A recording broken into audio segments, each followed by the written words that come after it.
నారా చంద్రబాబు నాయుడు గారు ముఖ్యమంత్రి అయిన తర్వాత 2014-19లో ఆయన సారథ్యంలోనే ఆ రోజున బ్రాహ్మణ కార్పొరేషన్ ఏర్పాటు చేయడం జరిగింది. బ్రాహ్మణ కార్పొరేషన్ ద్వారా 1,63,000 కుటుంబాలకి సహాయం చేయడం జరిగింది గత మన ప్రభుత్వంలో. కానీ 2019-24లో వాళ్ళు ఈ బ్రాహ్మణ కార్పొరేషన్ నిర్వీర్యం చేశారు.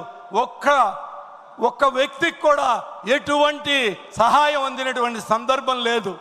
కానీ మన లోకేష్ గారు జాంపవిలో మాతో బ్రాహ్మణులతో రచ్చబండ ఏర్పాటు చేసినప్పుడు అక్కడ వాళ్ళు కోరినటువంటి కోరికలన్నింటిలో కూడా తీర్చడానికి సిద్ధపడ్డారు. దానిలో భాగంగానే వేదం చదువుకున్న వాళ్ళకి ప్రతి నెల 3,000 రూపాయలు, ఎంతో ఆర్థికంగా కష్టంగా ఉన్నా కానీ నారా చంద్రబాబు నాయుడు గారు ఈ ప్రభుత్వం వచ్చినటువంటి 2వ నెలలో నుంచే డబ్బులు వేయటం జరిగింది.